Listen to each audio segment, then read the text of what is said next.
You know, guys, sometimes the universe gives us a gift. And today that gift comes in the form of CNN's latest attempt at journalism. I'm using that term very loosely. It is becoming apparent by the day that the leftists on cable news networks have not actually absorbed what happened on Tuesday. They're in complete denial. By any measure, the results of the 2024 election has been seen as a mandate by the American people for Donald Trump's America First agenda. Not only did Trump win back the White House, but Republicans took back the Senate and probably held on to the House. Republicans now have a majority of governors and a majority of state legislatures. And the Supreme Court over the last several years has been slowly but surely working its way back to a constitutional body, sans the loony left nonsense.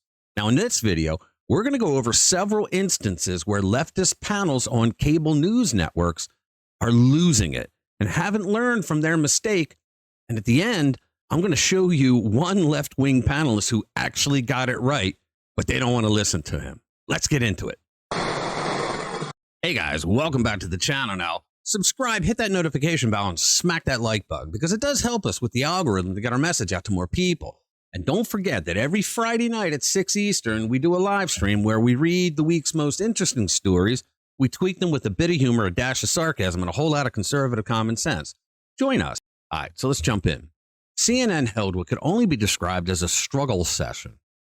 The latest meltdown came from when a young black Republican political consultant, yes, they do exist, much to CNN's apparent chagrin, dared to explain why the popular vote of Americans rejected their precious leftist ideology. Now watch how mid-sentence he is attacked by another member of the panel, and then the host scolds the conservative, saying that he's the one that should be tolerant. Give it a watch. A lot of families out there who don't believe boys should play girls' sports. They're not boys. I'm not going to listen to transphobia at this table. I am not going to listen to you call a trans girl a boy. Are you going to allow me to finish my explanation? When you use a word that's a slur, I'm going to interrupt. That's not how it is.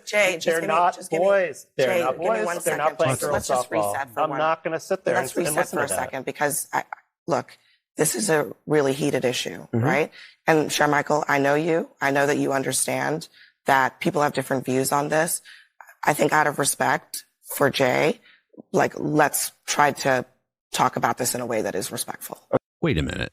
Sharmichael wasn't disrespectful to the other guy.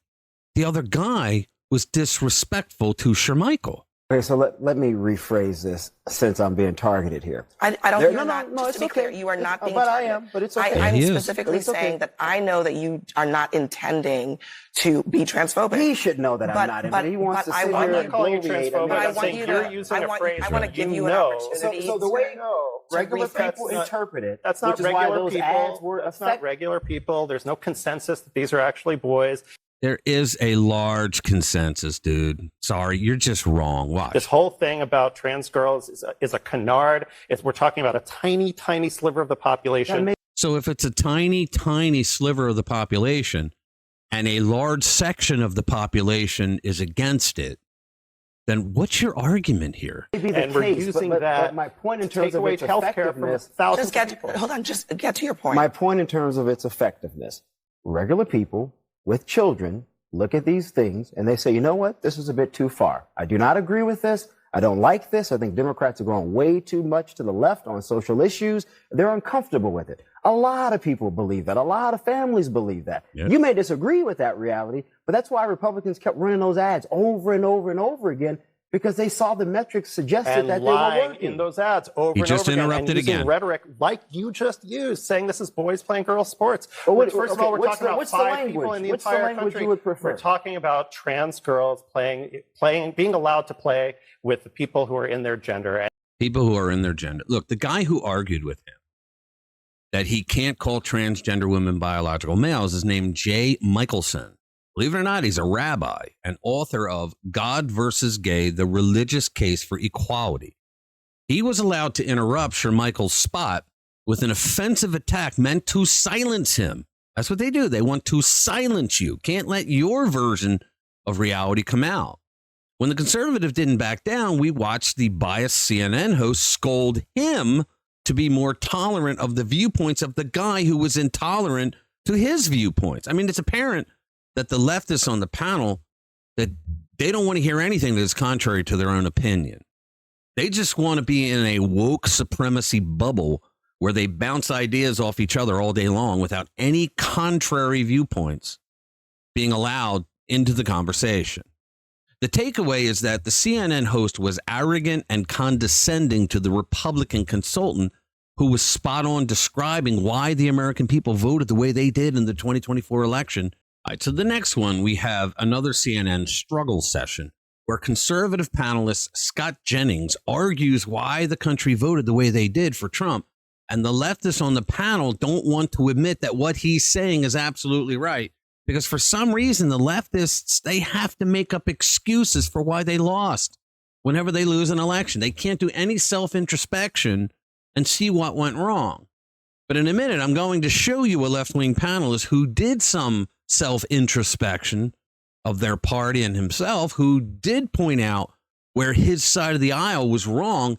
And we'll see in the future if anyone on his team will listen to him. My bet is probably not, because they are arrogant and condescending to different viewpoints. But get this a watch. It's good. And for everybody out there wanting Trump to pivot or change or somehow whatever you want him to do, he just won a mandate from the American people to execute on the program that he laid out in this election. It wasn't particularly close.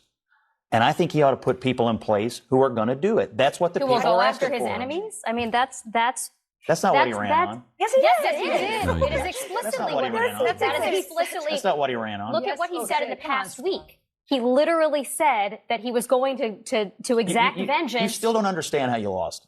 He ran on immigration. Don't say me. I'm not a Democrat.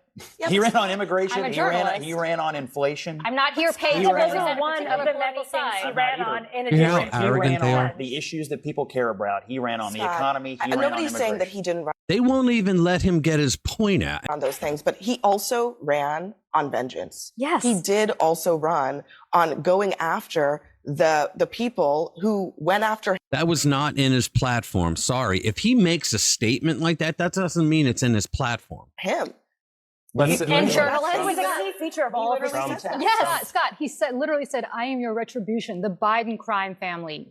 Yes, he is the retribution for what the Biden regime did to the American people. He's not talking about himself. Guys, these people on the panel, sans Jennings, they don't seem to understand that the American people were furious with the way they were treated by the Biden-Harris regime. They just can't understand that the things that they did to the country, to the people, that made them struggle to pay for groceries, pay their bills, buy gasoline. Lock her up. Went after Sessions repeatedly for not doing what he wanted Sessions to do, which was... Yeah, we're talking about 2016 now for some reason. To indict Hillary or whoever he wanted to indict. You can want his campaign to... And he didn't charge Hillary with anything, even though they threw 4 cases of lawfare on Trump. Have been about, tax reform and things like that. That is not what he said on the stump. Time after time after time. Yes, it is. He talked about taxes all the time. I'm heartened by the fact that the left still cannot figure this out. Even if you just take the January 6th part of it, he made that a big part of his campaign, that he would, if he were in power, pardon those people. You can't say... No, he didn't say... They say that he's going to pardon all the January 6th defenders. No, he never said that. He never said it. Go and listen to him. He said he would pardon the January 6th defendants who were in prison for trespassing because the police opened the doors for them. That's what he said. Go back and listen to it. That was not on the agenda. It absolutely was. What was the campaign about? Why did we go? Okay, but do you think that he's going to do those other things when it comes to the Department of Justice? They don't even look at what the Biden-Harris regime did with the Department of Justice. They went after Trump for things he didn't do. They went after Trump for things he didn't do, but Joe Biden did, and they looked the other way for Joe Biden in the documents case. I don't know what he's going to do. I'm not. A big part of the campaign was being a victim. Like, that was a big part of it, was his victimhood. He was a victim. They're coming for you, but they're going to have to get through me. That was his whole line. That is all about the enemies list. That is all. I totally disagree. Totally wrong. The deep state. This is the stuff that he talked about on the stump. Unless you just don't want to listen to him. Those are his own words. I listen Scott, plenty. Scott, if you believe that people who violated the Capitol on January 6th committed a crime, which I would hope you would, because they weren't invited in the way they claimed they were, right? Invited in. They were not there. They didn't go through security the way the rest of us have to go through to get into the Capitol. They opened the door. They were prosecuted. They were convicted. And now they're serving jail time. And he has said repeatedly that they're political prisoners and he is going to spring them, right? What does that tell you about how he's going to weaponize the Justice Department? I mean, guys, the Biden administration weaponized the Justice Department. They did. They did a pretty big job of it, too. And for these people on the panel to completely ignore that and claim that Trump is going to do that before he's done anything denies belief in a benevolent being. And on whose behalf? On behalf of people who committed crimes for him, not for anybody else. They walked into the building when the police opened the door. They adhered to the velvety ropes. They took selfies. What kind of crime is that? There was a riot outside and there were people that had nothing to do with the riot inside. I mean, I admire your, I don't know if I want to call it naivete or optimism that Trump is going to run on the policies you care about deregulation and tax cuts and whatnot. That's just not what his campaign was about. Well, that's not what he has indicated. With all due respect, I've run more campaigns than you, and I know what campaigns are about, and I know why people walk into voting booths. Why people walk into... You're totally wrong. The others on the panel, they were so arrogant and condescending to Jennings, who does a great job standing up to that onslaught. You got to give it to him. They were trying to push rhetoric that Trump said by being literal of his words. The age-old argument that they make about Donald Trump will weaponize the DOJ, go after his political opponents, completely missing the irony that Donald Trump's political opponents were the ones that were in power for the last 4 years, weaponizing the DOJ against him, against his supporters and his lawyers. It's what I call intentional stupidity, when they make excuses for their failures so that they don't have to confront the fact that they got things wrong. Okay, and finally, I bring you Van Jones, who gives the panel he's sitting with a well-thought-out explanation of the tactics that the Trump campaign and all the Republican campaigns used as a strategy to get their message out. Give this a watch. And here's how we got beat. We got beat because the Republicans and conservatives built a different media system that had to do with online, had to do with podcasts, had to do with streaming platforms, and they were spending their money there. We were laughing at them and knocking on doors in Philadelphia and Detroit. It's like, there's no Trump people. They're not dropping literature. They're not knocking on doors. In fact, it was laughing like, oh, Elon Musk and Charlie Kirk with their PACs don't know what they're doing. We were making fun of Donald Trump for having thrown away his ground game and doing some weird stuff online. We thought that they were idiots. It turned out we were the idiots. We woke up in a body bag. We were the idiots. Because while we were knocking on doors, they were making these phones into 24-hour-a-day political weapons for themselves. Yep. And so we got outflanked, outplayed, outbeat by people who told us the whole time that they knew what they were doing. Yep. So Van Jones, guys, don't forget, he's a communist. All right. But he's a smart communist. That was by the Liberty Daily, by the way. That's a very good aggregate site. LibertyDaily.com. Go visit it. So there we saw Van Jones trying to explain to the panel why the Republicans won such a mandate. And it has nothing to do with the Republicans personally themselves, but how they got a nationalist, populist, America First message out to everyone who wanted to hear it. And I think that's right. All right. So in a world where tolerance often seems one-sided, CNN panels are showing us the real struggle of standing up for normal American values in cable news media.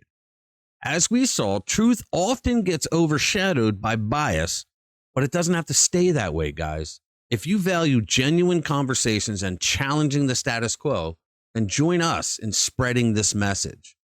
When they try to silence the truth, that's exactly when you know that you've hit a nerve. All right, stay informed, stay bold, and let's keep the conversation alive. Thanks for watching. And remember, your voice matters. It's hard to understand why some people put their head in the sand. In a world so cold where hearts turn to stone.